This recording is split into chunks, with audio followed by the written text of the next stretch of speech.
Hello guys, welcome back to the Free Hammers podcast live. It's me and Paul this week, and we're going to be going through everything West Ham related and any news that we like to cover through sports. If you've got any questions throughout the show, put them in the live chat and we'll try our best to answer them. If you've not subscribed already, please hit the subscribe button, hit the like button if you like our content, and please share with your friends. Let's get on with it. It's the Free Hammers and it's live. Hello. Welcome back, guys. Welcome back. I did say we'd do a podcast. We didn't get to do it the day I said we'd do it, but we are going to put one out, and hopefully we can get these regular again soon now because football is coming back, mate. Hopefully it's coming back, mate. Hopefully. A lot can change in 2 weeks. But yeah. Oh, it looks like it, mate. They're determined to push it through. So, yeah, it looks like it's going to happen. I see Brady has been talking today. Yeah, I didn't see that. What did she say? She's been talking, saying that there's a minimum requirement of 15 fit players for the game to be able to go ahead. And she was basically going on about, well, what if teams ain't got 15 fit players? Then what? And then she was talking about. I did see that article. Actually, I did read that. Yeah, I know what you're talking about because it was finishing it on because usually you have 7 obviously on the bench, and there was that thing they might introduce 5 subs, but then there's no point doing that if you've only got 15 players. It's weird because that's what they've done with the old 5-something. That's what they've done in Germany on the Bundesliga. I don't know if you've watched any of it. No, I'll be honest, I haven't watched it. I've watched a couple of the games, but because the fitness and the amount of substitutions, as soon as the game gets to like the hour mark, it's dead. It's finished because everyone's either tired or they bring on 5 subs and it's a completely different team. So by like friendly sort of vibe. Yeah, exactly. By sort of 60, 65 minutes, the game's done. I don't know, man. It's been weird. It's been weird watching it. Are you looking forward to it coming back?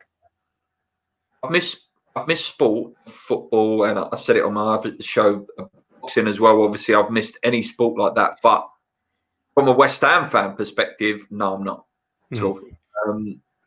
I put a couple of tweets out yesterday actually saying about my fear is, our mentality and application at the best of times. Then we've got another excuse we can throw in the fire.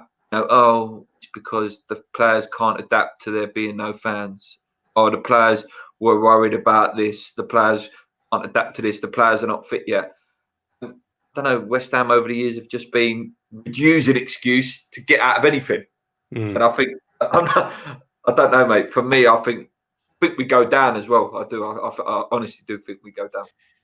I keep seeing as well, we've got a few players that are not training at the minute either that are out. I think Masuaku's out. Antonio's away on compassionate leave was the last I read. And there's someone else out as well. I can't think who it is. But I don't know, mate. I don't fancy our chances. I don't. There's some tough games in there as well. Like we discussed it, didn't we, last time we spoke? The first game, Wolves, is going to be on a Friday night, apparently. They've been training 2 or 3 weeks ahead of us. What does us in as well is with the whole, and again, Brady was talking about it today, if it gets to the point where they say, all right, no, it's not safe anymore.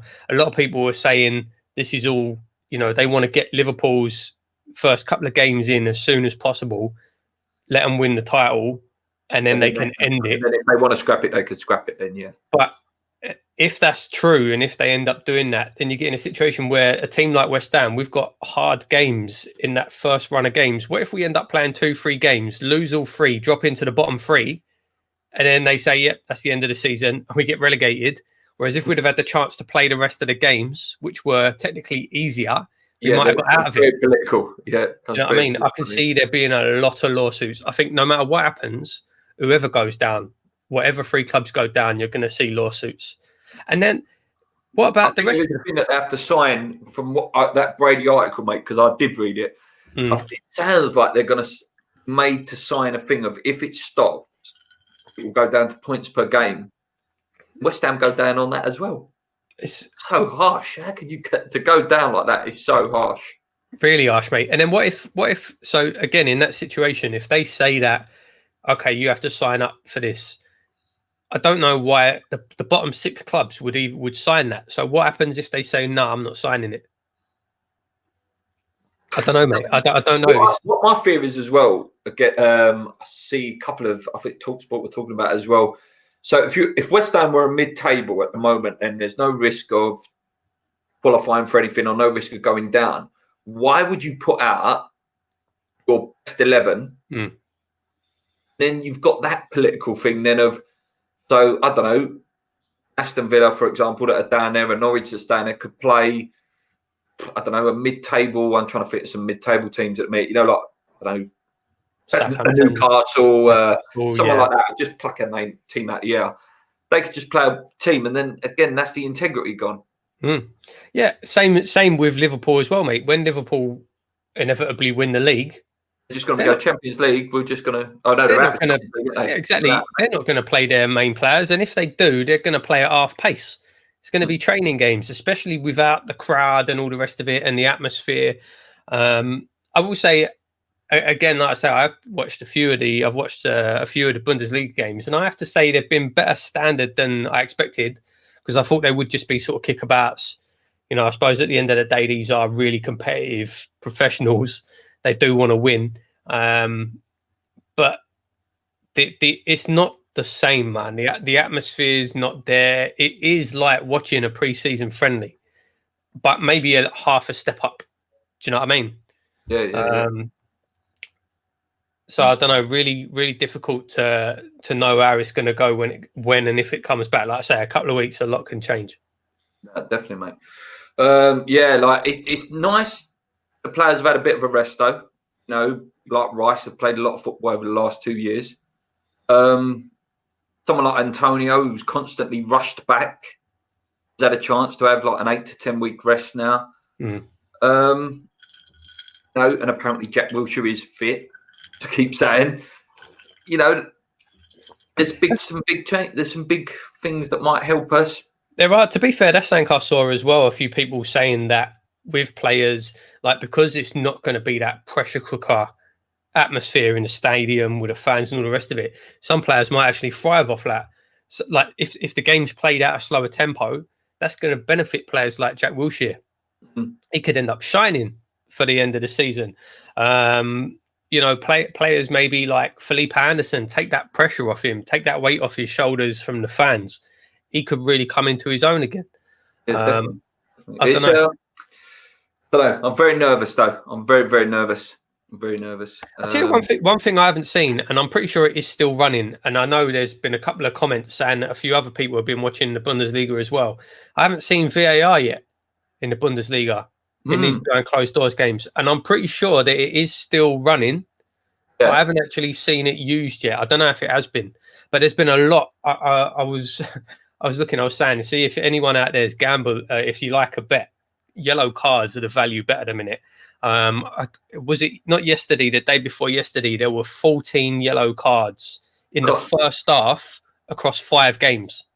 Oh, Jesus Christ! Yeah, so yellow cards are the things to bet on. But I haven't seen VAR used yet. I don't know if it has been, but I haven't seen it. Yeah. So Nick says Bundesliga is actually pretty good, especially Leverkusen. Antonio is training apparently. Said Antonio and Cresswell was missing, but they are back now. Watched 10 minutes of Bundesliga and it was like pre-season games. We are in deep trouble to stay out of it. It's about us holding our nerve and showing some bottle. I agree, and I don't. There's a lot of question marks on the bottle of the West Ham players for me. Really is. This is where really have got to stand up and be counted for now. But the Tottenham game as well. Again, it's all that we play a Tottenham team that's got Kane and Son when we was going to play a Tottenham team that didn't have Kane and Son. I know that's the same for everyone, but just makes it so much harder. I know, yeah, and it does. It all goes back to the integrity thing, and they're saying that we have to finish the season because of the integrity of the game, which is bollocks. Like there's no finish. It's a completely different set of circumstances. The break has been so long. You can't really say this is the same season. It's not. I don't know. It's a completely different thing, different circumstances. The whole integrity thing's rubbish. That's gone. Is there anything you are looking forward to? I mean, yeah, I am. Yeah, obviously, I am looking forward to watching West Ham play again. Like I say, it's been this whole couple of months, I haven't really missed football, watching football. I haven't really missed at all, and I haven't really thought about it too much. And I haven't really thought about West Ham too much, which has been nice not to have to worry about West Ham every week. But then since football has started coming back, and like I say, I've started watching a bit of the Bundesliga. Yeah, I do want to watch. Oh, there you go. So VR has been used. Nice one. I haven't seen it myself. I wasn't sure. But yes, seeing the German games has made me think, because obviously you're watching it as a neutral, whereas if it was West Ham playing, there'd be a bit more to it. So yeah, it has made me look forward to seeing West Ham run out again. As soon as the games start and we get pumped in the first game, it will change. But yeah. I just like I said, I'm praying we don't go down. Again, it's that question of, is this one of the worst years to go down as well, considering you may not have fans in for the whole of the championship season as well. You're already hurt because you've gone down.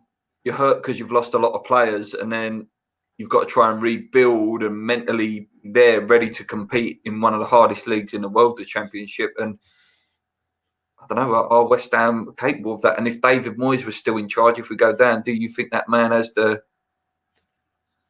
I don't know, the skill set get us out of that if we were to go down? I think, to be honest, mate, even under normal circumstances, going down, Championship's a difficult league to get out of. But yeah, like you say, although when you are a big team as well, when you are a team, like, let's not kid ourselves, West Ham we are a big team in terms of England. Go down, we are the team that everyone wants to beat. Fans as well, there ain't going to be no fans, but if there were fans, that going to that ground's like a day out, like at Wembley, big, massive stadium, like real up for it and all that, and they want to beat us. I don't know. The only thing is, I mean, if we do go down, if we went down, and even if fans were allowed in, realistically, how many fans are we going to get in that stadium in the Championship? Now, obviously, previous seasons when we've gone down at the Boleyn, we've always kept our attendance quite high. But I think after this year and the protests and a lot of people disillusioned about everything, you could see 20, 25,000 people rattling around in that bowl, even if fans were allowed. So I don't know, maybe having no fans at all might do us a favour if that were to happen. There is that thing of saying that it could potentially cleanse fans, in like you start getting the real fans are there again, and then start getting that congregation of fans that are real fans. I don't like using that word because we're all fans, but you know what I mean by that. All the get rid of, mate. You say about the real fans. There's a lot. That's the problem as well. Like, there's a lot of fans over West Ham now, over the new West Ham, that ain't real fans. They're day trippers. They're there because they want to see Premier League football. Sorry, mate. Sorry, there's just knock at my door. I'll be 2 seconds. That's all right. I'll keep talking. But yeah, I don't know. You guys in the comments probably know what I'm talking about there. There's been a lot. I think there's been a lot of day tripper fans. There's been a lot of not real fans, and I think from that side of things, it would be good to get the real fans. I know Luke don't want to say that, but to get them back. And I think, do you know what, mate? I think we need a clear out. Get rid of all the tourists. Get rid of all the day trippers. That was my old man. He left his phone in. I'm the same as Paul. I ain't missed football at all. But since Bundesliga came back, the idea of watching West Ham again is much more exciting for some reason. Yeah, as much as I'm dreading it, you know, the stress, and then me and Paul have to talk on here about Dross performances and stuff like that. You can't deny I've missed West Ham. I have missed watching West Ham. It's part of my weekly routine. 3 o'clock on a Saturday, wife, don't talk to me for 2 hours. And then if we lose, don't talk to me for another 2 hours. If we win, we can have a Chinese takeaway. 25-30 max if we went down. Yeah. How rude. I'm not sure what he was referring to there. Probably your old man knocking on the door. Yeah. I said to him, I said, at half one, I've got to do a show. And then he comes back to like disrupt it. So but I'll tell you what I'm looking forward to. I'm really looking forward to seeing more of him, because we only got that little glimpse of him, didn't we? And he looks good. He looks like he knows, what English football's about. He's the sort of player that us as West Ham fans will fall in love with. Hoping that the break has sorted someone like Haller's mind out as well. Lack of confidence, shoulders very hunched like this. And I'm hoping that the break has made him forget that. Like you say, it's been so long. It seems that season's over anyway. That might rejuvenate him a bit. I don't know. Yeah. I'm hoping.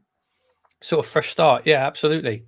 Like you say, mate, about Bowen as well. Definitely looking forward to seeing more of him. The worry there is, didn't he have and he got a relegation release clause in his contract?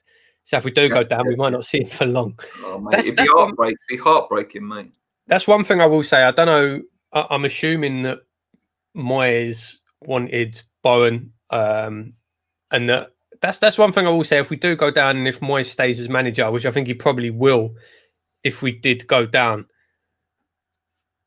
I would kind of trust him to pick those kind of players out, especially at a championship level. I think I would. Did you hear that thing that might come in, though, in the championship? Again, I don't know how much of this is true, but it's a real strong rumour. They may put a wage cap in the championship next year. That's for next year, I think, because of trying to save clubs from going bankrupt, basically, of $7,000 a year. $7,000 a week, sorry, $7,000 a week. Peanuts, really, isn't it? So you can keep the players you've got. Yeah. So for example, I don't know, Mark Noble stays on 50, 60 grand a week. Any new player you sign can only be put on $7,000. I think it was Gonzo that made this video that he read somewhere. That creates big issues, don't it? There's no way that could work. First of all, no players that are currently in a contract would leave. I think it's to do that. I think it's potentially to stop as being able to move. Yeah, but then obviously you're not going to be able to sign anyone. You're not going to be able, even free agents. Well, yeah, I mean, even free agents, even players that are on a free, they're just going to go. It's a lot of money for me and you, but it's not a lot of money for some championship players who are on $50,000 a week. And Gonzo said it, actually. It was Gonzo, because I remember the words now. He said, when you get relegated, obviously you would go, I'm going to buy 5 best players in the championship. That will sort us out. If you're only offering them $7,000 a week, it ain't going to happen, is it? Because that leads back to that Ngakia thing. So if Ngakia hasn't been, we don't know whether he's been picked up by a Premier League club or not, or he may still sign a contract for West Ham. We don't know yet. But championship-wise, if that came in, he could only get $7,000 a year contract anyway. Which is probably only $2 or $3 more than what West Ham are offering. Yeah, I can't see it. I can't see it. I think again there'd be all kinds of legal challenges over freedom of movement and all the rest of it. I don't know. I can't see it. It's interesting. But you make the Ngakia stuff then. It's difficult, isn't it? I mean, there's two sides to it. First side is he does look really good. He looks promising since he come in. He looked solid. He had a couple of good performances, and he's exactly the sort of player that you'd want to tie down and keep at the club. But then on the other hand, it's just a couple of performances. We all know what happened to Reece Oxford. So there's got to be. It depends. Have we offered him next to nothing? Have we offered him an unreasonable wage? Or does he want more than he's worth? He's been offered $3,000 a week and $15,000 appearance bonus. So, if he plays, he's only $23,000 a week. Sorry, $10,000 a week. Yeah.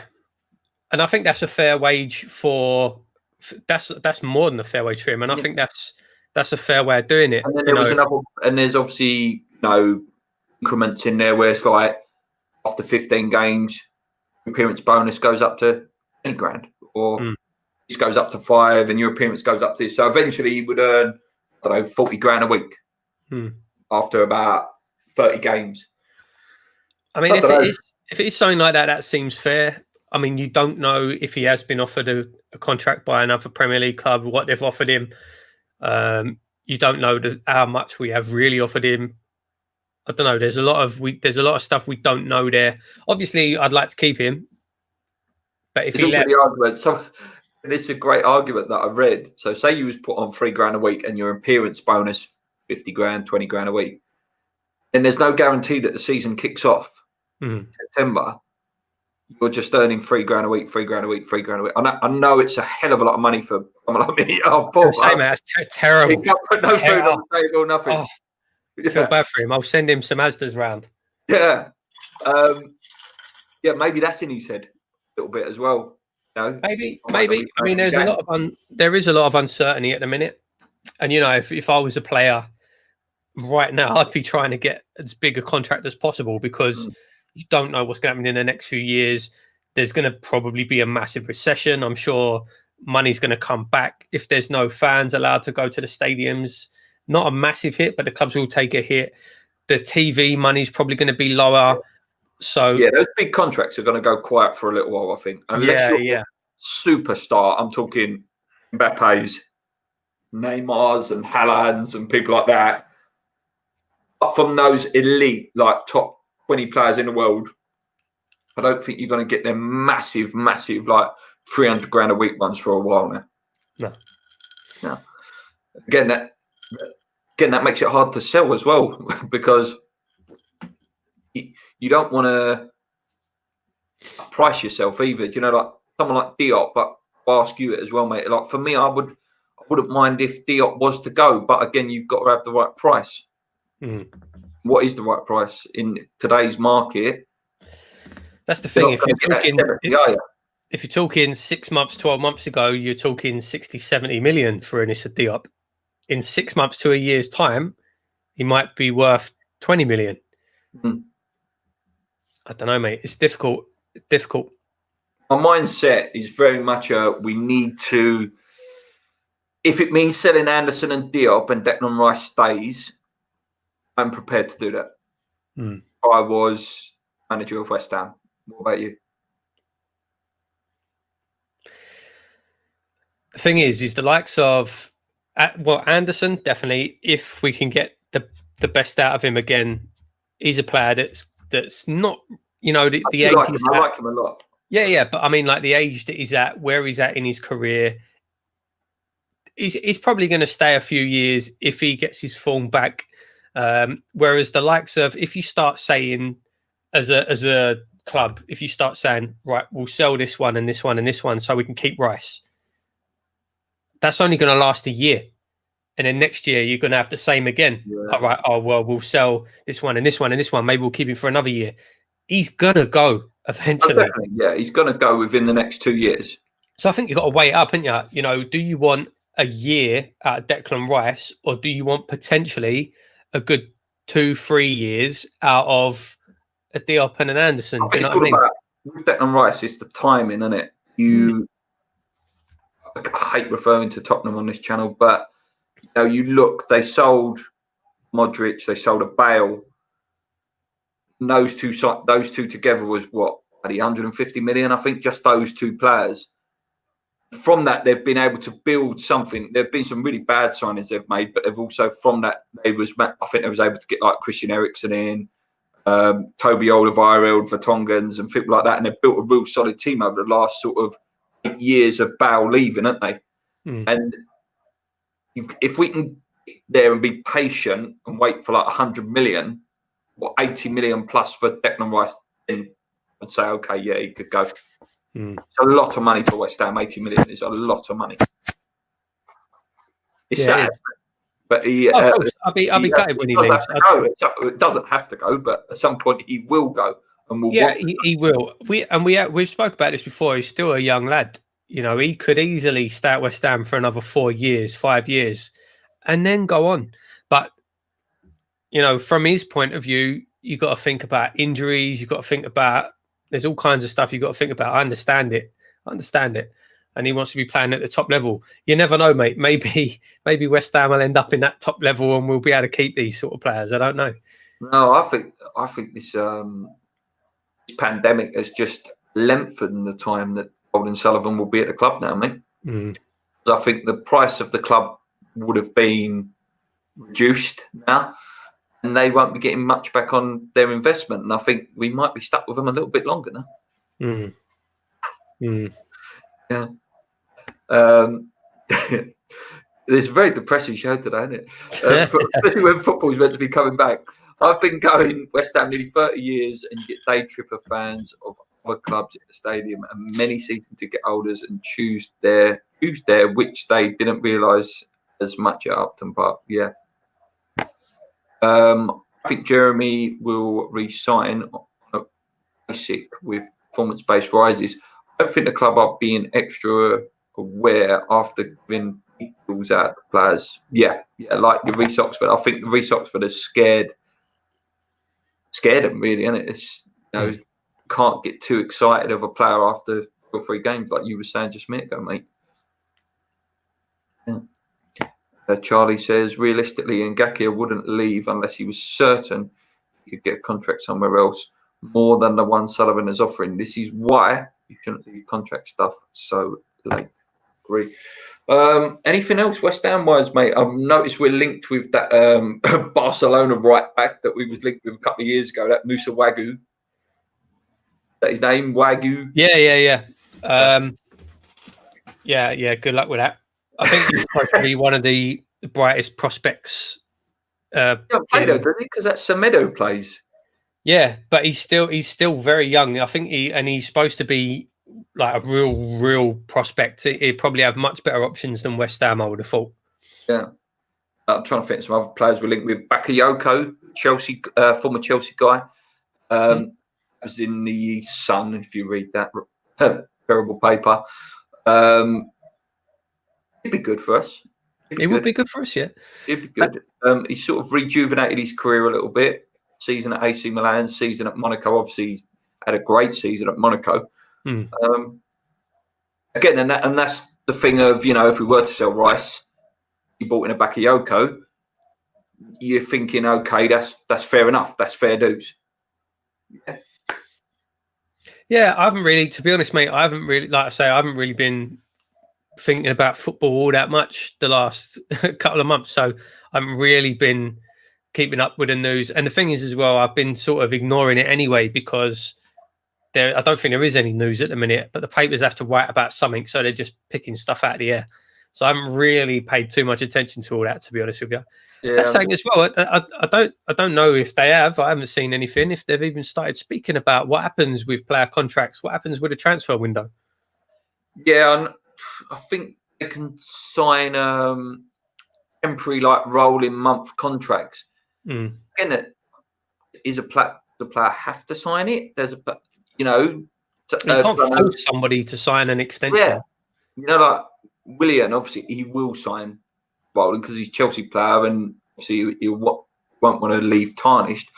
Then there's, like, for example, like a Ryan Fraser, who's been very vocal about wanting to get out of that Bournemouth contract as soon as possible.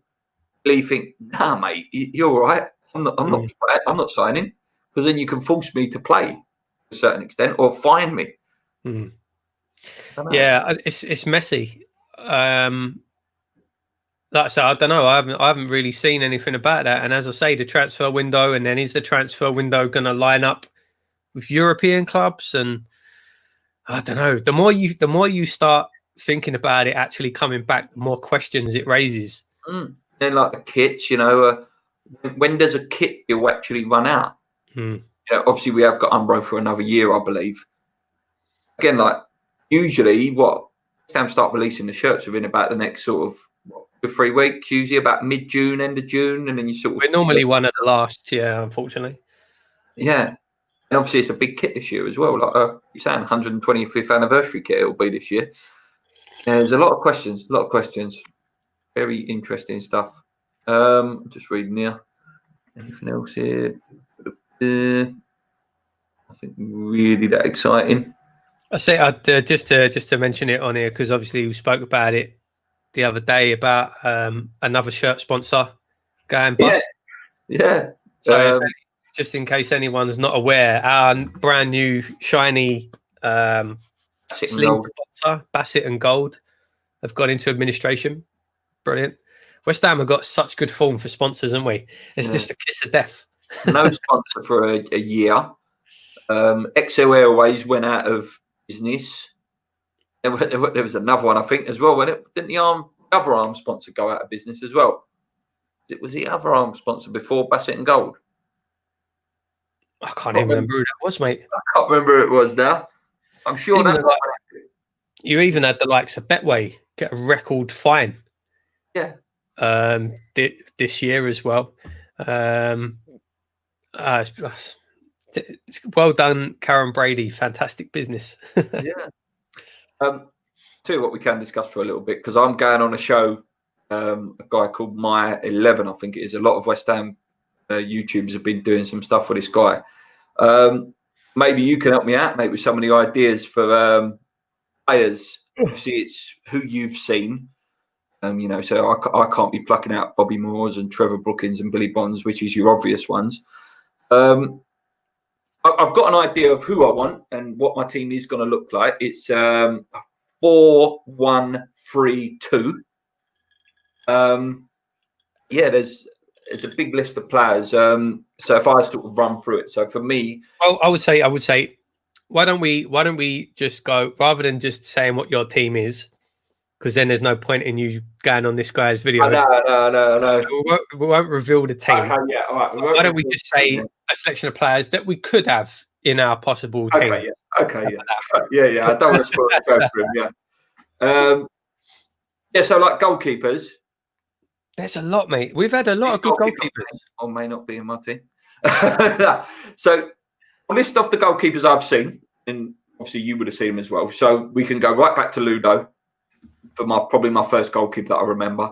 Mm-hmm. After that, you've got Bernard Lamar, Checker Islop, Rob Green, Fab, Jimmy Walker, Stephen Bywater, Sasa Ilic, Greg Forrest, and Fuhr. There's loads. There were loads.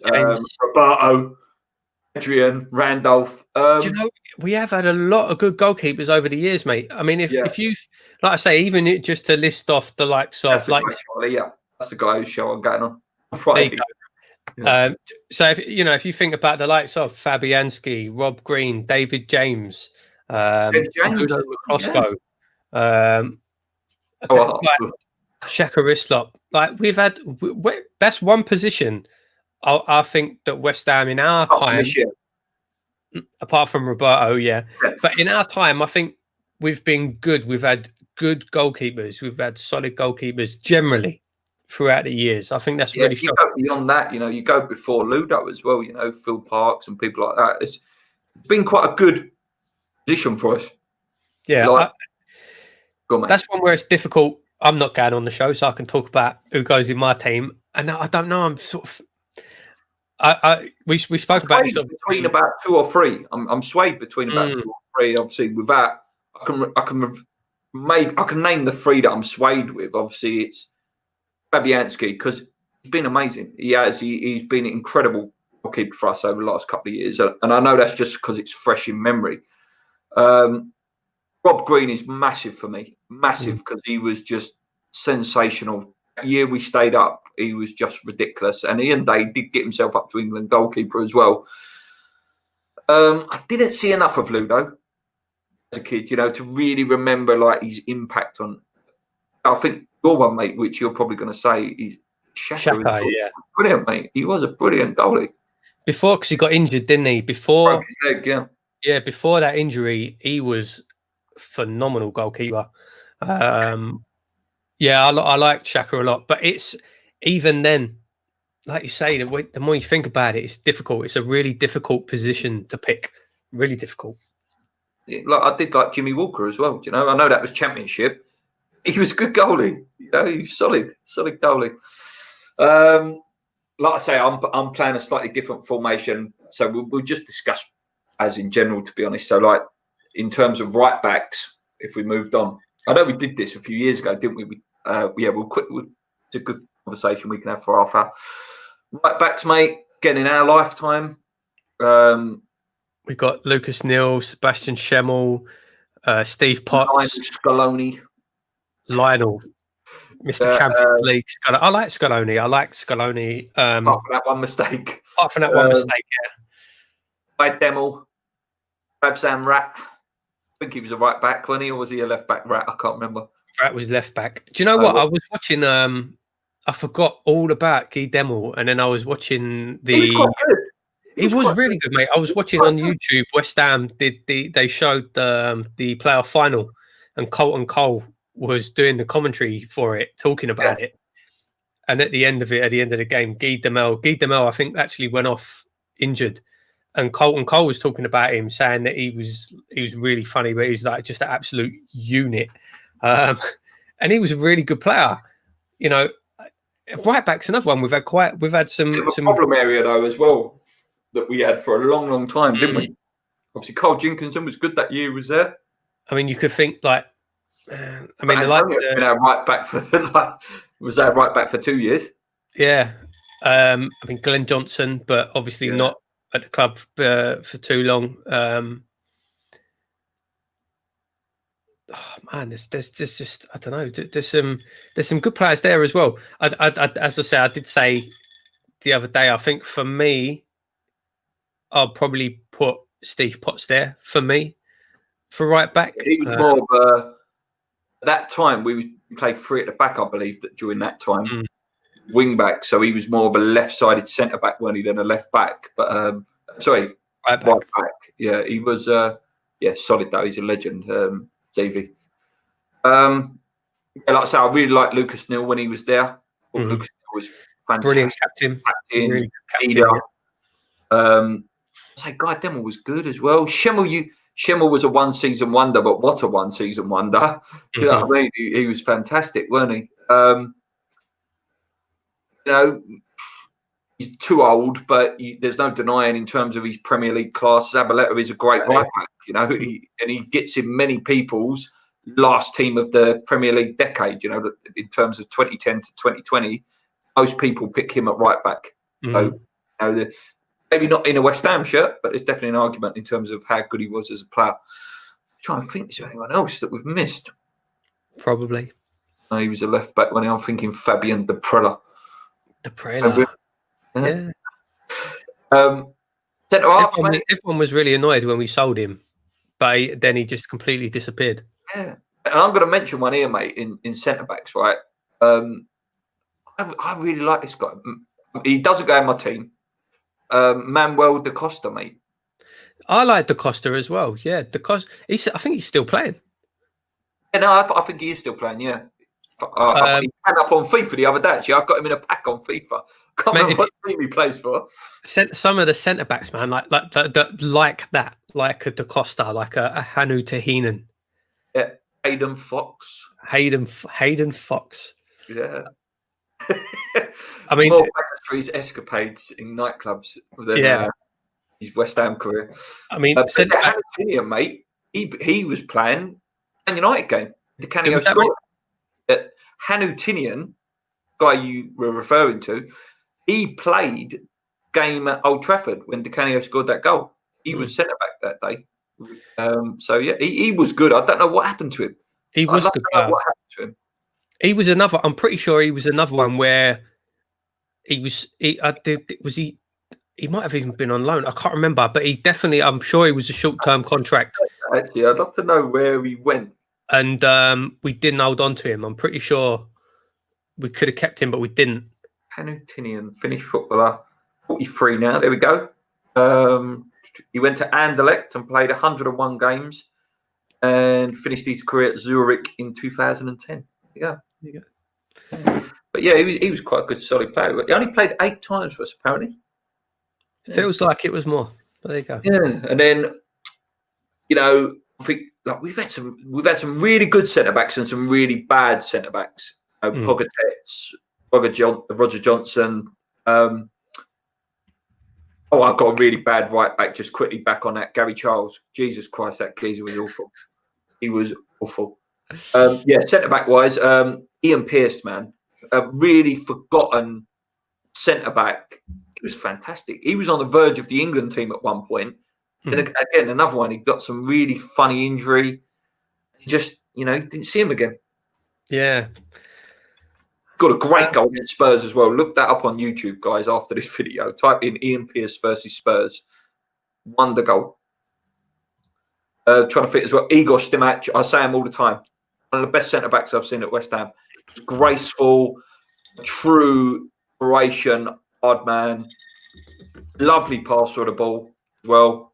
We had a fantastic team then. Yeah, Super Stimac. Tom. So who's that, mate? Super Tom. Super Tom, yeah. Thomas Repka. Repka. His career progressed, didn't it? Like he started pretty poorly, was getting sent off a lot, but yeah, he definitely progressed. Rio obviously is an obvious shout. Maybe we didn't see the best Rio, but you know, you have to put him in the conversation. Winston Reid. Ginge, mate. Ginge. Collins and Gabidon, mate. Huh? Collins and Gabidon. Yeah, Collins and Gabidon together at one point. Fantastic for us. Elliot Ward and Anton Ferdinand together in the Championship. Really good. What about your stance on Christian Daly? He's a legend. Christian Daly's a legend. He's like probably the best West Ham song ever. You can't diss Christian Daly. Yeah. Come on. I'm trying to think of other centre backs. Diop Ogbonna. This year, obviously, if you're thinking of centre backs this year. Yeah, mate. Do you know what? 100%. I know a lot of people don't like him this year. Obviously, he's been really probably our best player. For me, Ogbonna's one of the best centre halves we've had. He's been fantastic this year. He goes He's a up brilliant player. You don't play centre back for Juventus and Italy. Italy if you're a bad defender. I really like Ogbonna. So he's in the discussion for me as well. Yeah, I'm trying to think of other centre backs. Just before we move to left back. Just because I see the comments in the chats. Hello to everyone just joining us. We're basically talking about sort of Luke's been asked onto a show to talk about his sort of best 11 West Ham players. So we don't want to ruin the team, but we're just talking about different players that have played in the different positions through the years and like our favourite players and who we think's best. So feel free as well. Get involved, guys. We can see all your messages. There's many centre backs that I've forgot. Yeah, we can see all your messages. So get involved as well. We're basically just running through positions for West Ham and just talking about our favourite players. Left back, JP starts us off there. George McCartney. George, mate, good shout. Great shout. One of Lee's favourite players from the channel. Weird, after he left, just disappeared. I really thought that he would. Where did he even go? So he went to Sunderland and then he came back. I think definitely came back. I don't know where he went after that. It feels like that was it. His career was done. And it's weird that we didn't re-sign him as well. He was solid, you know. He got some assists as well. I can't bother. Another good left back. I liked him anyway. I like Scott Minto. And that wing, Trevor Sinclair used to switch wings. Then, he's one that will be in the conversation in a minute. Trevor Sinclair. So Sinclair would sometimes play on the right and then sometimes on the left. And I remember that left-hand side when I had the first season ticket. Minto, Sinclair, Di Canio.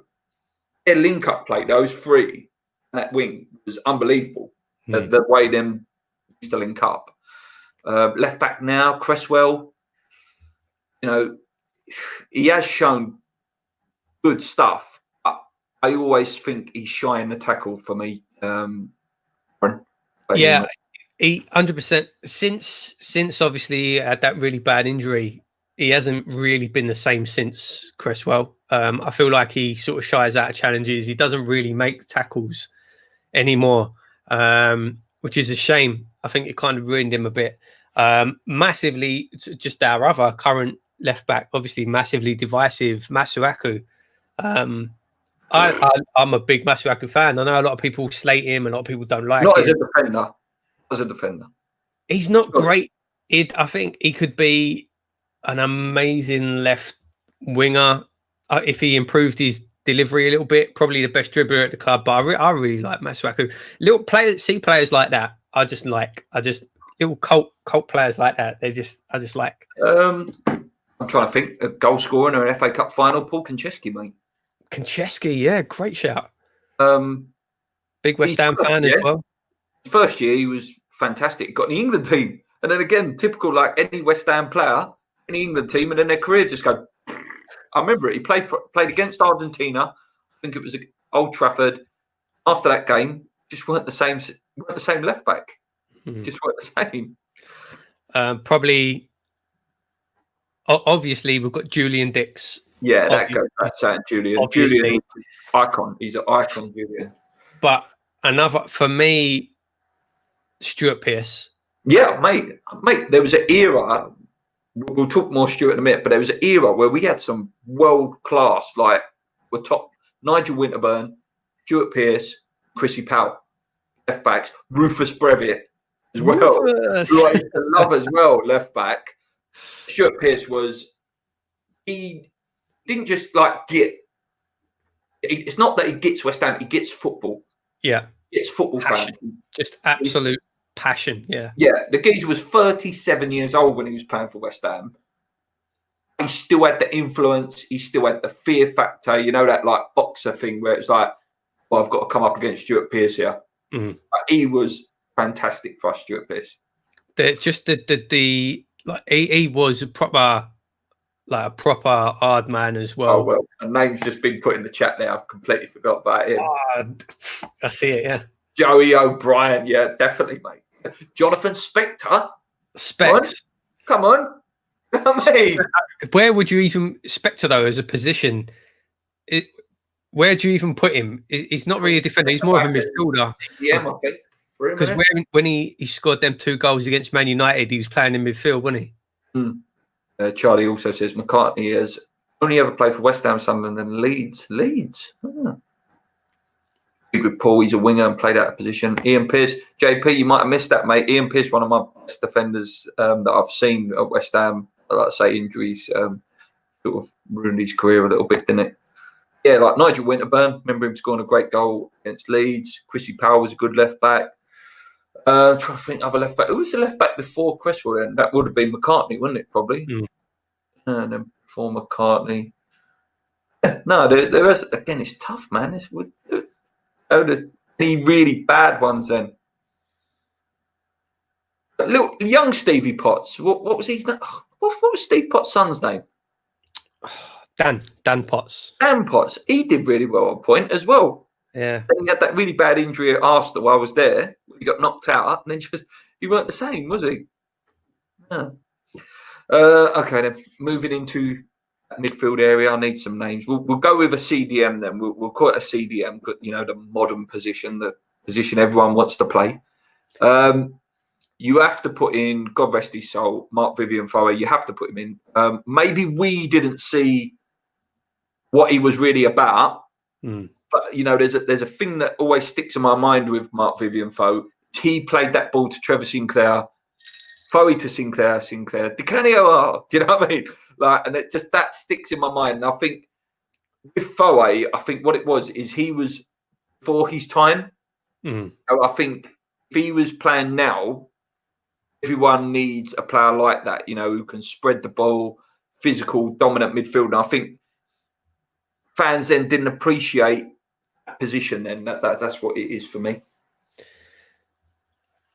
I don't know. Yes or no. I mean, you're talking, this is like, you had the likes of your Roy Keanes and your Patrick Vieiras. I don't know if it was an underappreciated position. I just don't think West Ham had anyone really in that mould. I mean, if you think of West Ham, I don't think before him, and to be honest, mate, up until, I'm trying to think now, actual dedicated defensive midfielders. You know, you can talk about the likes of Kouyaté, but he's more sort of box to box. You can talk about even the likes of like Steve Lomas. Do you know what I mean? A big tackling midfielder, but not really what let's call it a CM then. Because but not really what you think of as a CDM. Yeah, because like you're saying with Steve Lomas, mate, you wouldn't even call John Moncur, although he used to love a tackle. You wouldn't put John Moncur as a CDM, would you? No, definitely. He's like a nutcase attacking midfielder who was like to tackle. He's a ledge, though. He's an absolute ledge. Oh, of course he is. Johnny Monks. What a player. And then JP's there, put Carrick. Carrick. There you go. So Carrick's probably the closest. I'm just trying to think of proper CDMs. Carrick's probably one of the closest we've had. I'm trying to think. We haven't really had many players that just sit in that position. Do you know what I mean? Yeah, even like the army sort of character. They're more a box to box than a CDM, aren't they? Like the army was fantastic as well. That first year he was there. Charlie Walsh there for the player. Half of Northlight. God. Hitzelsberger as well, the hammer. He was a good player. I liked him. He was good. Yeah, he had a great left foot. The likes.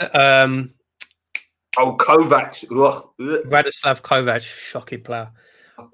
Barami, Valen Barami.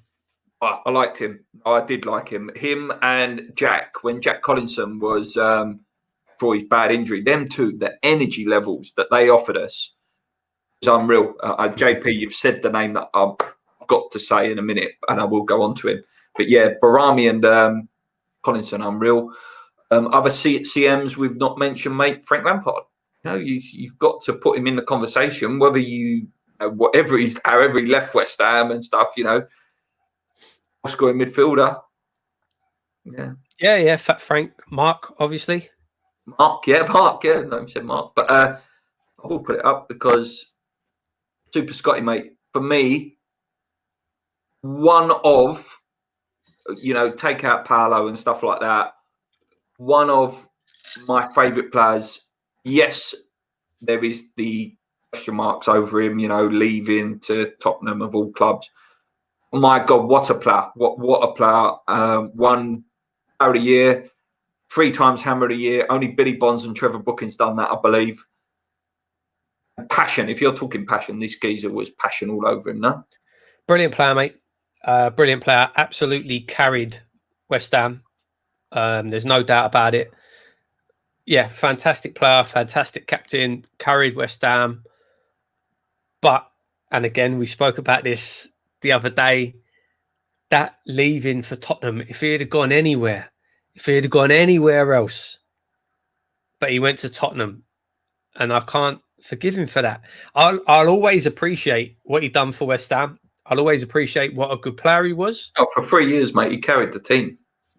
But I can't put him on that level because he left for Tottenham. I'm sorry. A lot of fans are going to disagree with me. I know I'm going to get stick for that. But I know, mate. I think you'll be surprised. I think a lot of people are in the same page as you, and I think sometimes I get criticism because I speak so highly of him. But he was one of my favourite players, no doubt about it. I used to love the way he played. You loved to pick him, didn't you, mate? So before him, Fat Frank was your favourite player. You was, mate. How to pick him. Yeah, before that, John Hartson, before he was kicking people in the face. Oh, here we go. Nigel Crosby. Wow, what a player. Midfielder he was. What a legend. Absolute legend. Henry Lansbury, I used to like him as well. He only played for us for a little while, Henry Lansbury. What about more attack-minded? I know I've sort of spoke about Frank already. We're talking attack-minded midfield, not wingers yet. We won't go into wingers yet. So attack-minded midfield, you have to put in, mate, probably your favourite player. Joey. Yeah. Joe Cole, man. When he came back as well, loved it. Absolutely loved it. Definitely, mate. 100%. I ever see leave the club as well. 100%. I actually, I was flicking through. What was it? I've got every single season review DVD. Apart from, I was missing one, and I actually managed to get it the other day. 2013, 2014. That was the season Joey came back, and he scored the opening goal of the season. So yeah, what a player! What a player! And he got West Ham. There was an article about him that I was reading actually the other day that was talking about Joe and about how it's such a shame that he was kind of. If you look at Joe Cole's career, won everything, England caps, you know, title, like won everything, but such a shame he was ruined at Chelsea. Oh yeah, Josie knocked it out of him. He always says that it made him a better player. I think he's diplomatic with that. Like you can't deny it. He obviously went on and won big titles and stuff like that. But this guy was the closest thing to Paul Gascoigne.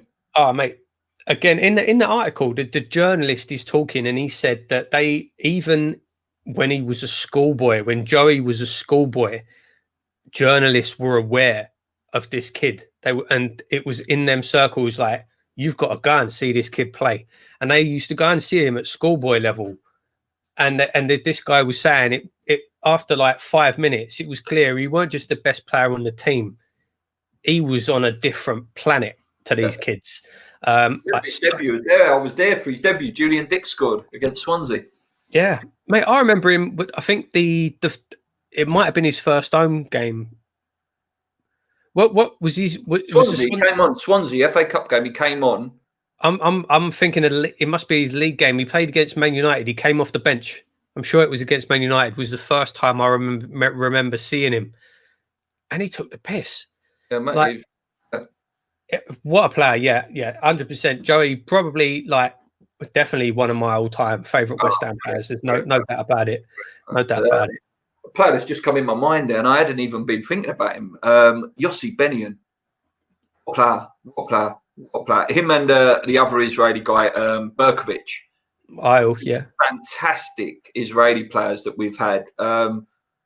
Skillful, following them. I for that pass as well. But their passing ability was unbelievable, weren't they? Yeah, I think Benayoun, when Benayoun come to West Ham, that was the big thing. That's what everyone was saying, isn't it? He was the next Isle Berkovic. Brilliant players, mate. Brilliant. Like them little technical players. Love them kind of players, man. So fun to watch. One in the Diamante. Yeah, I was going to say, great one in the comment there from Charlie Diamante. What a player. Again, I was reading an article about him the other day as well. He was talking about how he wishes he'd never left West Ham. And it was a mistake to leave and he wished he'd have stayed. The only thing I did like about Diamante, and I did like him, was one kick. Whenever that kick come, that might have come in the 5th minute. He ain't playing for the rest of the 85th minute. So you're hoping that the kick comes in about the 75th minute. Because that's the only thing I didn't like about him. He had a wand of a left foot. Really good free kick taker. And he always used to love trying to score from the halfway line. He loved that with a ping, didn't he? Yeah, that was the big frustration from him. Was obviously he had the ability. 1 in 10 would go in the top corner, but them other 9, you were just thinking, what are you doing? Why are you shooting from there? Great player. Yeah, definitely. Also in that attacking midfield, obviously, boy, mate, not been good this year, but you can't deny one of our top players of the last couple of years is Lanzini. Mm-hmm. Obviously, a horrendous injury. No one can put anything on that. You do the cruciate ligament. Whoever you are, Fat Ronaldo, done his knees. He was never, ever the same player. So I think it's just a shame with him, and I'm hoping, the rest has probably hopefully helped him, but top player. A couple of years ago, anyway. Again, my favourite player of our current time, my favourite player in the squad at the minute. I love Lanzini. And I'm forever an optimist, mate. I just always believe, he'll come back and he'll be as good as he was. And I hope he does. Yeah, I really liked Nobby Solano as well. In that attacking role. I know he was only there for about a year or two, weren't he, Nobby? Again, he scored a fantastic free kick against Derby. But yeah, he was top. Like you say, those little cute players that we get just towards the end of their careers, but they come in and they're like, just take the mick. You know what I mean? They're easily the best players on the team. Some other midfielders to mention, mate, before we move on to wingers: Lee Bowyer, Kieran Dyers, people like that. Freddie Lundberg, obviously played for us, didn't he, at one point? That was all the same time when it Dyer and Lundberg and I think if there are any other Declan Rice, mate. We said CDMs, we didn't even talk about Declan Rice, mate. He's up there, isn't he? You know what I mean? If you're talking about dedicated people that will sit there and read the game. Of course he is, of course he is. I mean, he's definitely one of the best ones we've seen. Any other centre mids, mate, before we move on? Did we talk about Hayden Mullins? I just see Apache in the comments there. Yeah, Apache says Hayden Mullins. I liked him. And again, I think he was underappreciated on what he did. He did dirty stuff. Again, this might be the abuse. What did you stand at him, mate? Where do you stand at him? It was him, Rio Coker era, that sort of era. Yeah, Rio Coker again, mate, is someone that we haven't really mentioned. But for me, Mullins was a good player for West Ham at the time. He was that era as well. Fletch, Yeah, I think Mullins was just. He was all right. You know, Oh, yeah, he ain't setting the world alight. Do you know what I mean? He ain't taking on 3 players and putting it in the top corner. Sorry, last one on attacking midfielders. It'd be wrong for us not to mention him, mate. Is Ravel Morrison. Oh, Again, we're talking about gifted, talented players in a Joe Cole mold. Do you know what I mean? This guy, he was one of the first players since Joe. See, we'll talk about the other guy who used to play on left midfield for us. This guy was one of the closest ones to Joe Cole, where it was like he gets the ball, and I'm genuinely excited about what's going to happen, especially at Allardyce team where it was so boring. It's like this guy's going to pick it up and carry it for 20 yards and maybe score, maybe lay someone off. But you with Rev, any? Same as everybody else in the country, mate. What a player. Incredibly talented. What a waste. What a waste. What a waste of a gift. Just hasn't got the right mentality. He hasn't got the right mentality. Such a shame. Such a shame. If he had the right brain, it'd be West Ham anyway. It'd be one of the best. But yeah, such a shame.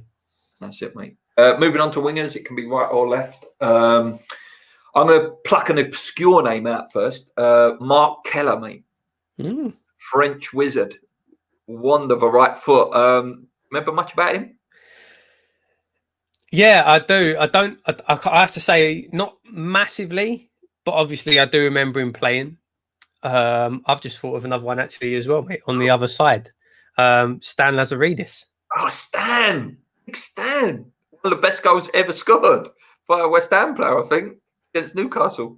Wingers is another one. We've had some really good players. We've had some pretty poor players as well. I'm trying to think, who did we sign from Inter Milan? Actually, he's talking of Inter Milan, Nocerino as well for centre mids. Nocerino, it weren't Inter Milan, it was AC Milan. Nocerino was Inter Milan, it was AC Milan. We signed, it was around the same time. That's going to annoy me. Thinking. I don't know. In the comments, guys. When he's a striker? Who? One you're thinking about? No, I'm sure he was a winger. Oh, maybe. Yeah. Other wingers, you can't have a West Ham conversation of our generation without talking about who. There's 2 main ones in our generation: Trevor Sinclair and Dimitri Payet. Those two of the best that we've had. Sinclair, goal scorer, played for England as well. Played for England, scored in the World Cup as well, I believe, or set up the goal. I can't remember. I think it was the Argentina game. He set up the goal. What a player! Him, Di Canio era, Joe Cole. What did you? Trevor scored one of the best goals I've ever seen as well. Like that. Oh yeah. I say it all the time, and I am going to do this week. This week, I am going to put out my top 10 West Ham goals video, and Di Canio ain't number 1. Trevor Sinclair is. What a player, mate! Absolute fantastic player. Like he could whip a ball. Obviously, fantastic whipping a ball across, take players on, pacey. Brilliant player, mate. Brilliant. And then, like you say, Dimmy. As much as he's a snake, arguably the best player that's ever put on a West Ham shirt of our generation. Yeah. I think that's hard to disagree with, mate. I don't think there's the argument, and we will talk about Paolo. Yeah. You've got the arguments, Payet, Di Canio, and I would always pick Di Canio from those 2. But that Dimitri Payet of that time when he was with us was genuinely one of the best players in the world. Genuinely one of the best players in the world. World team of the year, didn't he? Got in it, I think, or finished 13th, so he was on the sub bench. Yeah, nominated for a Ballon d'Or. Absolute magician, like incredible. And I think it's probably going to be a long time until we see another player like that at West Ham. We ain't ever seen a player with that quality again. That was true. Yeah, just something happened there. We picked him up, and no better club than West Ham, where fans are going to fall in love with him, and then obviously breaks their hearts. Just thought of another one. Just sorry, mate, I'm backtracking now, but one that we missed with the central defensive midfielders, one of the best central defensive midfielders in the world, Mascherano. Mascherano, yeah. Not for West Ham, Hayden but Mullins kept him out of the team. yeah. Well, there you go. See, Hayden Mullins should have been playing for Barcelona. But yeah, there you go. Sorry, it just came into me there. Yeah. Any other wingers, mate? Felipe Anderson, where does he sort of stand? You know, and Antonio, you've got to give it to him, man. He's technically never going to be on the levels of, like what we said, like a Trevor Sinclair. You know, what he does well. Oh, well, I suppose you could see him. I'm sorry, mate. I'm trying to find out who this. Oh, there's. I'm trying to find out who this winger was. I'm thinking of. There's a player we didn't talk about though in the centre, João Mario. Oh, João Mario, yeah, he was all right. Well, I quite liked him. He said Obiang as well, one of the best goals ever. Obiang, yeah, he's a good player. Spurs.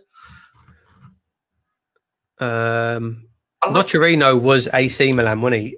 Yeah, I liked Kiei as well. I'm trying to think. Wingers, man. Give us some wingers in the chat, man. My brain has gone completely back with wingers. Pretty sure. Oh, again, where'd you put him? I'm trying to find these players. And Mauro Zarate just come up, but he's more of a forward. Yeah.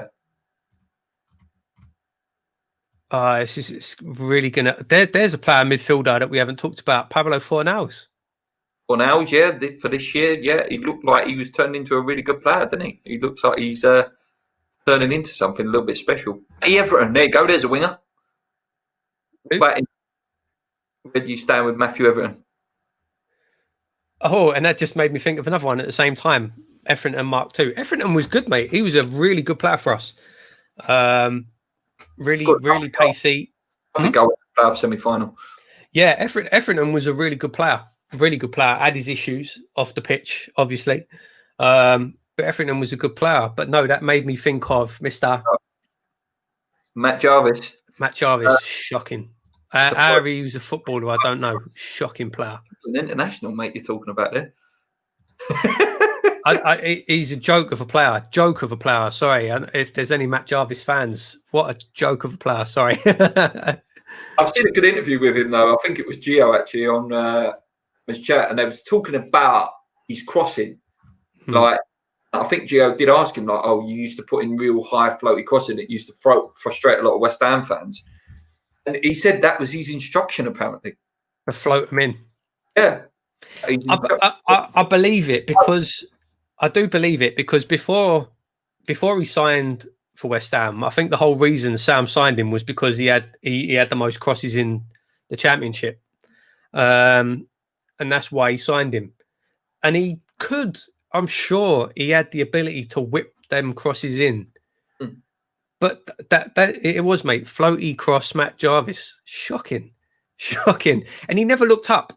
If you watch him, he just used to put his head down, run down the wing, and just swing his foot at it. I hated him.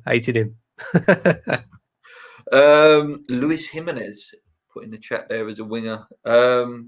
Jimenez is who I'm thinking of. Jimenez is who I'm trying to think of. Thank you, Apache. Because we had Mexican. We started for a lot of money. We had two Jimenezes. I think we had two Jimenezes, no? I remember one from Mexico who come with a big price and then he just didn't live up to the standard of it. Chilean. That's it, Chilean guy. Came on for a 1-year loan from Inter Milan. Yeah, that's who I was thinking of. Yeah, as well. Legend. Who? Moving on then, mate. Let's wrap this up a little bit. We'll go for another 10 minutes and let's talk about strikers. Let's do obscure ones first because, you know, there you go. There's your Mexican mate, Pablo Barrera. That's the one. Well done, Charlie. Cheers for that, mate. So strikers. Let's go obscure first, mate. Because we all know the sort of top 3, top 4. I'm going to throw one out there. David Di Michaelis. I was just going to say him, mate. I was just going to say Di Michaelis. I really liked him. Elan. Diego Tristan. Mate, Tristan. Oh, and there's a winger that we didn't talk about, actually. The two... That's the striker. Italian. Okay. the two most disappointing signings for me personally that West Ham's ever made was Diego Tristan, because what an incredible player in his prime, and he was okay for us, but what a player! And Luis Barmorte. Oh, that's a winger, the left winger. Yeah, Barmorte. Although I think Barmorte gets a bad rap for West Ham. He was poor, though. He was poor. He was poor, man. He was poor for us. Frustrating. He was frustrating. He really tried hard. He really did. He really tried hard, but he just didn't have it. There's a striker we signed as well who was really disappointing, but he used to be the best player on PES. He used to be the best player on the old Pro Evo games. Oh man, he was Benny McCarthy. Yeah, I said that just a bit ago. Yeah, like we were linked with him before he went to Blackburn as well, weren't we? I was really disappointed that we didn't sign him then, and then when he turned up, he was two Benny McCarthys. Couldn't run or anything, because was it him and Robbie Keane we had at the time? And it was just no goals were coming in. Didn't we have the geezer called Victor Urbina as well? Urbina, yeah. Oh, and there's again another winger we didn't. Benecki as well. Do you remember him? Who was the winger we signed? Who was meant to be like the next big thing and disappeared? I don't know, mate. There's been too many of them. He completely he disappeared. Like, I think he actually went AWOL. He went missing. But legend, like Harry Redknapp. Savio. Yeah, Savio Noresco. Yeah, just £9 million down the drain. Emanecki's, like, there's been so many of those sort of strikers, and I liked Franco. Though. I quite liked Franco. Avor Suker. Yeah. Belovic. He obviously was there for a year. Freddie Sears, Nicky Maynard, Sam Baldock and Nicky Maynard. Yeah, good. Mate, like, there's so many players you forget even played for us. Ricardo Vazte, Freddie Picquion. I liked Vazte. Mate, Sergi Rebrov played for West Ham. Yeah. Like, there's so many players you just forget about. Vazte obviously scored one of the most important goals in West Ham's recent history, so he has to go in there. I remember when we went to an FA Cup game, though, mate, you was there. That one of the rare occasions you was over. I hope you remember it. He was just about to step up to take a free kick. And you said, yeah, if this goes in, it's glad straight in the top corner. I'm trying to fit some other ones. So, again, back to the older sort of era. We're talking Johnny Artsons, Kitsons. Johnny Artson scored, finished second top goal scorer one year, just behind Andy Cole. That just shows you, we've not had a striker on that level for a long time. I see sort of the back end of Tony Cotty's career as well. Not enough to influence me. Man that played with probably a guy that gets into all of our teams, mate, Frederick Canuti. Oh, great player. What a fantastic player to Spurs. But good player, though. Oh, man. He was, again, we only got to see him for a few months, didn't we? Or a year, was it? Year and a half? Great player. Teddy Sheringham. Hello, one chop. 17 goals. We've not had a bat anywhere near that. Marlene. Marlene. What a ledge. Bobby, man. Bobby Zamora, man. Zamora, yeah. Bobby Zamora. Love Bobby, man. Colton Cole's the best player that's ever played for West Ham. Well, that goes without saying. He never will. Yeah. He doesn't even don't get in the team because he's too good for the team. It's one of them. Colton just floats above the team. Yeah. An attacking midfielder we miss, mate. You mention him all the time as probably one of our best captains of our era is Kevin Nolan, mate. Yeah, Kevin Nolan, yeah. Very influential in the year, getting us up. He has to be in the conversation, doesn't he? But moving on to more strikers, let's start mentioning some of the top dogs. Actually, a few more obscure ones. Simeone Zaza, terrible.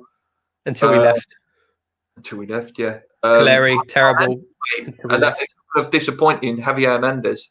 Yeah, so excited when we signed him. just didn't work out for him, did it? No, it didn't. What again? The hype and the excitement. Great player, not for our system at the time, unfortunately. Lucas Perez, shame, didn't play more. Left, went on to be amazing. Well, Jordan Ujiel, He's too good for West Ham. Mate, he's gonna next year, mate. He'll bang him in for fun. Talking about centre half, sorry, just going back to centre backs. Neil the Razor Ruddock, mate. I remember Harry played him up front one game. I don't know if you was at that game or not. I remember he put him up front. We needed a goal and he put him up front. I remember Ian Pearce playing up front.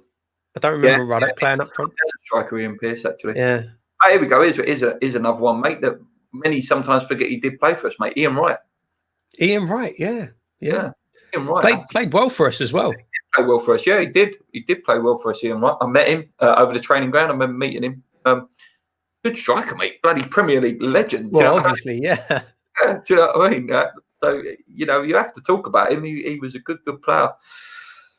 Sorry, just going through. Just don't want to miss any major ones. David Connolly, Championship. Played for us. He was solid. Jermaine Defoe. Jermaine, yeah. Jermaine Defoe, one of the closest to Ian Wright. Born to score goals. Absolutely born to score goals. Another one, career tarnished. Well, West Ham career tarnished, should I say? It's a shame of him because he could have been a top player for us. It is a shame. And I think with Defoe, for me personally, I think since he left, he's said all the right things. He's said, for me, poorly advised. For me, that's behind me now. I've got no issues with Jermaine at all. He's always tried to sort of make amends. He's always, tried to build them bridges back, Jermaine. I respect him for that, unlike the likes of Fat Frank. Before we move on, we more or less know the top three, but again, another name that we need to mention, Andy Carroll, mate. Again, talking about best goals you've ever seen. That is the best goal I've ever seen over London Stadium live. It's a classic cliche with Andy, isn't it? When he's fit, unplayable. Fantastic player. He got a hat-trick against Arsenal. Yeah, exactly, mate. Like you say, when he's fit, when he's firing, when he's on form, unplayable. And mate, who can forget? Obviously, that season we had him on loan at the end of the season. All the fans, we want you to stay. Loved him. Brilliant player. Another one, whether it's purely fitness based or whether it's attitude or lifestyle outside of the game or a combination of all three. I don't know. It's a shame. It's another one that's probably wasted he's probably made an absolute fortune. I'm sure he's a multi-millionaire. I'm sure he don't really care, but probably wasted his career a little bit. Yeah. Moving on to them, mate. So injuries again, like you say, mate. This is another player that falls straight into that category. Is Dean Ashton, mate. Again, it's another typical West Ham, isn't it? We look like we're getting. I'm not going to say the next Alan Shearer, but that's sort of one of the best ways I can describe it. Then he gets injured. Do you know what I mean? Yes. Again, what a shame. What a player. Again, just natural instinct, natural goal scorer. Who he was playing with, mate, as well. Sorry, just a name before I move on. It's just come to me and I didn't want to miss out him because he was a good player. Craig Bellamy was with him as well. Bellamy's a brilliant player. Yeah, and Craig Bellamy's a fantastic player, yeah. Dino, such a shame. To be honest, if he hadn't got injured, he probably would have gone to Man United anyway. But what a player, mate. Mate, that overhead kick he scored in Mark Noble's testimonial. Still got it. Again, best goals I've ever seen. His goal against Old Trafford. Trafford, when he's done Rio Ferdinand. Do you know what I mean? At the time, Van der Sar in goal as well. Brilliant player. Next, before the main man, Carlos Tevez, mate. We have to talk about him. I know we only see him for 3-4 months or whatever. No, it was a whole season, but we only got to see the best of him for like 3-4 weeks. Again, he's surely got to be up there as, in terms of where he went in his career, one of the best players that's ever played for West Ham. Oh, there's no doubt about it. There's absolutely no doubt about it. Of course, like you say, after he left and where he went and what he did Amazing player. Shame that it did take so long for him to sort of settle into the team and start scoring them goals. And obviously that goal, the free kick against Tottenham, like, everything. Yeah, of course he has to be up there. And obviously always, I know most people will say, oh, Demba Ba. Yeah, what a player. Demba Ba, great player. Again, another one with dodgy knees, wasn't he? Yeah. No, he had an heart condition, didn't he? Was that his problem? Demba Ba? Maybe. I know he likes strawberry syrup, if you've ever seen that video. No. Syrup, I just love it.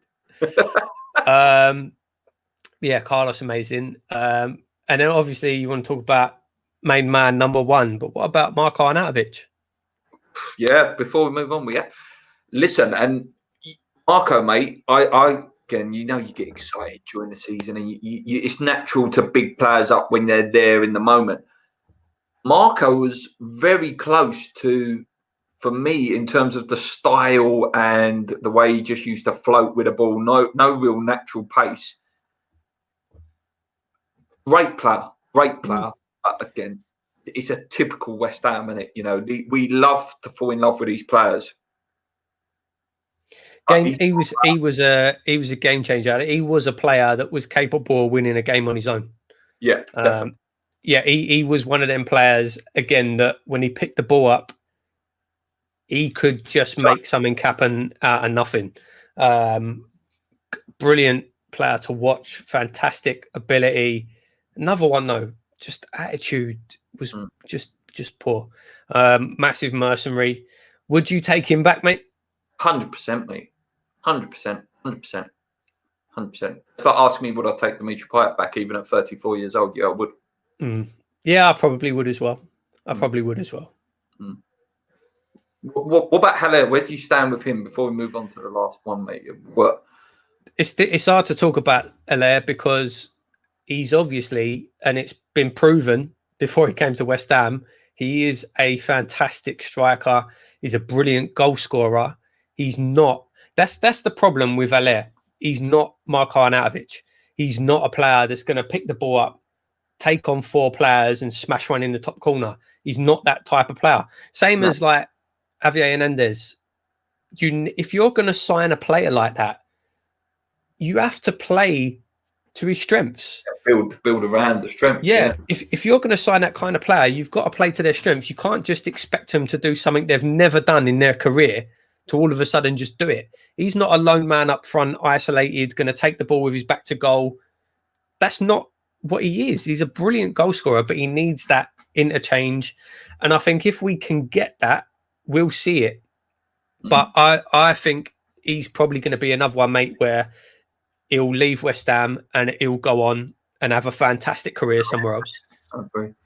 Right, there's only one man to finish the show with, mate, of our generation, and that is the main man. I was watching his thingy, actually. It's on YouTube. He did that live event last year. I actually watched that this morning. Paolo, mate. Paolo is... I know we said Dimmy is the best player in terms of recognition-wise. Paolo Di Canio is the best player I've ever seen in a West Ham shirt. A mile. In terms of excitement, talent, passion, maverick, ability, skill. Listen, there's no one for me that touches Paolo. No, I agree. I agree 100%, mate. Where do you even start with Paolo? Like, again, mate, like you say, he had everything. He had natural ability. He had the work rate. He had the mentality, the passion, the skill. Like, you got to think as well at that kind of time. Obviously, you see it. There's a lot more technical players and skillful players in the league now. You didn't see that as much back then. You really didn't. Obviously, there were players out that pace either just floated. Yeah, he absolutely terrified defenders. Yeah. When he stood up a defender, the only thing I can compare it to is when, like, and again, I'm not trying to put these on the same level ability wise, but when you used to see prime Cristiano Ronaldo stand up a defender, it was that same level of fear. Like that defender was standing there thinking, I'm going to get mugged off here. It was that, like I say, I'm not trying to say Paolo's on the same level as Ronaldo, but it was that. Like, I'm not going in for the tackle, I'll just stand off. Yeah, exactly. It was that same level. Like when he just used to stand up on the ball, you just knew he was going to do something special. Incredible. Some of the goals he scored, man. And that underappreciated as well. And I was talking with our mate Bowden about this not that long ago. The Chelsea goal is massively underappreciated. Unbelievable goal. Like to flick that up and hit it on your weak foot and just smash it into the top corner. I remember a goal he scored against, I think it was Derby actually, where Sinclair laid it off to him at the corner of the box. He's just curled it straight in from the corner of the area. And it was like, how is this geezer doing this? You know what I mean? Incredible player, mate. And I think that's what it is with him as well. Not just incredible player, the moments, the Bartes goal, you know, there's just so many wonderful moments with that man. Just he's an icon, mate. He's an absolute icon, West Ham legend, regardless of what anyone says. What a player, mate! What a player. And just to finish off it, is there any of you that would like to see him back at the club in any sort of form, whether that be management, coaching? 1,000,000%. I don't think he could come and be a manager. I don't think he can. I don't think his style works with the modern game and the modern players at a Premier League level. I just don't think it works. But 1,000,000%, I would love to see him back at the club. I would love to see him back at the club. Imagine him on the touchline, you know, give him a role. He wouldn't take it, obviously. Give him a coaching role. Give him a role like Stuart Pearce had at the club, or like Julian Dix had at the club, whatever. Just let him come in and just be around the club, be around the players. I think Nolan's got a bit more hands-on, Kevin Nolan, at the minute, because obviously he's assistant manager, isn't he? But yeah, I know what you're saying. Something like that. There's one funny thing just before we finish that Di Canio says. He talks about not playing for Italy. And there was like, does that hurt? And he goes, not really. He goes, because if you look at the players who were in front of me, he goes, as good a player as I was, you had Del Piero, Baggio, Vialli. And he said he once joked, he rung up the Italy manager and said, can I play right back because I hear that guy's not very good? And obviously it was Maldini. But it's quite funny with the way he says it. He said like that Italy team of that generation was just like unbelievable. Team. I still think it's criminal that he never played for Italy, regardless of the talent that was in that team at the time. And again, Paolo's not on the level of Baggio or Del Piero. He's not. But it's kind of like, I think it's a disgrace that Noble never played for England. Do you know what I mean? Yes, there's better players in the team. Yes, there's better players ahead of him. Joke about him, mate, and I know you joke about him as a legend. Cotton Cole has an England cap. Mark Noble doesn't. You know, Matt Jarvis has an England cap. Yeah, it's that same kind of thing. Do you know what I mean? Like, it's a disgrace that Mark hasn't got that. And I think it's a disgrace that Di Canio never got it as well. No, he wasn't better than those other players, but he still should have had that recognition for his. Do you know what I mean? As well, mate. Christian Vieri as well. You know what I mean? Like one of the best strikers ever. Simeone Inzaghi, Filippo Inzaghi, like top Italians. Then. I think that'd do, mate. This is like probably like Joe Rogan podcast. This is like. I wish I was getting Joe Rogan's 100 million for Spotify though. That wouldn't be too bad, would it? That'd be nice, yeah. It'd be lovely. Really nice, mate. Thanks, guys, for those of you who stayed with us the whole way through. And if you're watching this back, make sure you hit the subscribe button and hit the like button. It really helps us out. Obviously, we'll be back. Be more weekly now, you know, as we start building up to games and reviewing games and stuff. So it'd be nice to be back and actually be talking about West Ham rather than just trying to make stuff up. But it's been fun, guys. Thanks a lot. Thanks to Paul. See you soon. See you next week. Anyways, keep believing.